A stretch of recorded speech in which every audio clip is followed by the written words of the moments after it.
Hi friends, it's Miss Tara again with the Niles Library, and our edition of Library School today is talking about autobiographies and biographies.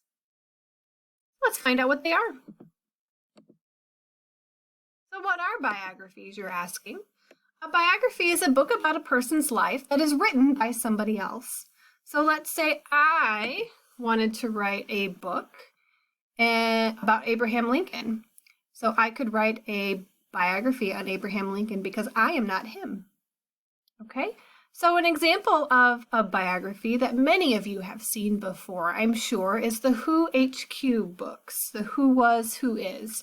This particular version is Who Was Harriet Tubman by Yona Zeldas McDonough. Okay, so an autobiography is different for one key reason. An autobiography is a book about someone's life that is written by that person. So this is an example of an autobiography. This is Ruby Bridges Goes to School, my true story, and it's written by Ruby Bridges.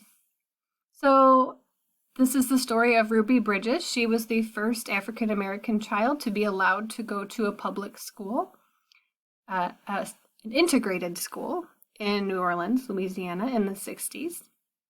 And she wrote a story of her life. She's still alive today, and you can still see her and you can still hear her story. Okay, so if I were to write a book about my life, Miss Tara, by Miss Tara, it would be my story that I wrote. So that is what an autobiography is, the key difference between biographies and autobiographies. Okay, what are some characteristics of biographies, you're asking? All biographies are nonfiction. That means that they are true. Everything in the books actually happened. They are all facts. You will find them shelved in nonfiction here at the library.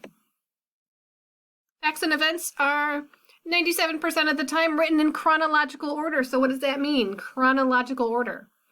That means it starts with the first thing in somebody's life, which is when they were born, and it ends with when they died or the last event of their life. They're written so the reader can understand the timeline of somebody's life. Okay, so first this happened, then this happened, then this happened in the right order. They often have pictures, photographs, maps, or other historical documents in the book. So for instance, this biography on the page is You Should Meet Duke Kahanamoku. He was a Hawaiian swimmer and surfer, and he went to the Olympics. So you might be able to see photographs of him competing in the Olympics. You might be able to see photographs of him swimming or surfing. You might see photographs of him as a young child. You might even see his gravestone. Okay, so like I said before, it starts with birth and early life, and it ends with death if the person has passed away or the last current life event. And a lot of times they use direct quotes from the figure or others that knew them to back up their texts. And they connect the figure to historical events of the world. So if we were reading this biography on Duke, it would connect with the Olympics or any world records that he might have set during the Olympics before or after. So that's kind of cool. More characteristics of biographies. They don't have any fantasy characteristics in them. An example of fantasy characteristics would be aliens, time travel, wizardry, and etc. So if you're reading a quote-unquote biography about Helen Keller and she was abducted by aliens, you would certainly know that something is wrong and that is not a true biography. That's biographical fantasy or fantasy sci-fi fiction, certainly not nonfiction. Okay. Authors usually give an opinion of the figure, and most of the time the opinion is that they were a good person. Otherwise, they wouldn't have bothered to write a biography on them. Okay? Or maybe they were really, really bad, and that's why the person wrote a biography on them. But usually, it's a positive thing. As with many nonfiction books, a biography may or may not include a table of contents or an index. Most likely they do. Author uses narration to tell the story. Photos, historical documents, etc. will have headings and subheadings. You will find that in the text as well. It's written in past tense, obviously. Most biographies are written in past tense because they've already happened. Okay? They're not happening now. Closing statements tell the reader how the figure will be remembered. Even if they haven't passed away yet, it'll ask you what their mark on history was. Okay? Here's some examples of biographies, all of which we have here at the library. So I Am Amelia Earhart as part of the Little People Educate the World series by Brad Meltzer. We have all of those here at the library. There are several. There's a biography on Kate Middleton by Sarah Turk. A Girl Named Misty, which is a biography on prima ballerina Misty Copeland. Baseball Biographies for Kids by Dean Burrell is a book of many shorter baseball players' biographies. Abraham Lincoln, we have lots and lots of biographies on him. Same with Mr. Washington over here. The National Geographic Kids has a series of biography books on many different people. I Dissent, which is a biography on Ruth Bader Ginsburg by Debbie Levy. Chloe Kim, which was a award-winning, gold medal-winning skier during the 2018 Olympics. We have a series of biographies on other Olympians as well. And then Time for Kids has a series of biographies. This particular one is on Benjamin Franklin. And then, of course, we have almost all of the Who Was, Who Is biographies. This particular picture is the one of Michael Jordan. We've got some great autobiographies here at the library as well.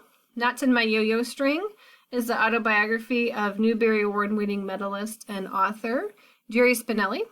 He has written books like Maniac McGee and Loser. You can read those here at the library anytime. Roald Dahl, author of Charlie and the Chocolate Factory, James and the Giant Peach. He's got a couple of autobiographies. This one is his second one. It's called More About a Boy. The first one's called About a Boy, and it's about his life in England. Bill Peet, an autobiography. Most of you probably don't know who Bill Peet is by name, but you'll recognize his children's books. He writes many children's books, has won many awards for his children's books. This autobiography I've read, and it's really cool because he worked for Disney, and he got to draw on many of the early Disney movies like Snow White and the Seven Dwarfs, The 101 Dalmatians, Pinocchio, and he was a pretty important guy at Disney then. So it's really interesting to read his autobiography and seeing all his cool illustrations that he does himself. One of the most famous autobiographies, arguably, but in my opinion, one of the best ones is Anne Frank, The Diary of a Young Girl. That was her diary that she wrote while she was in hiding during the Nazi occupation in Holland during World War II. So that is all her words. It's in a diary format. Brown Girl Dreaming by Jacqueline Woodson is her autobiography on her life. And it's actually written in poetry format, but it includes facts from her life. It's a really good book too.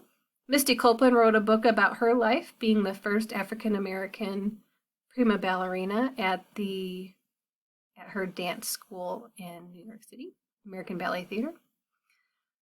Simone Biles, gold medal winning gymnast, has written an autobiography on her life. Obviously, she's still alive, so she could have many, many biographies to come. American Born Chinese by Jean Luen Yang. This is actually a graphic novel version of a biography because he is a graphic novel artist. And his life being Chinese but born here in America and how different that made him feel. Peg Carrot is another author and has several books here at the library in children's and in teens. The Year I Got Polio. So that is her memoir of her being sick as a child and a teen. Malala Yousafzai has written a book as an autobiography on her life as well. It's called I Am Malala. This is just an example of many autobiographies that we have available for checkout here at the library if you're interested in them. This is another biography, The Story of Louis Braille, 6 dots. This one's particularly cool because it's in writing and in Braille as well. So you can learn all about him.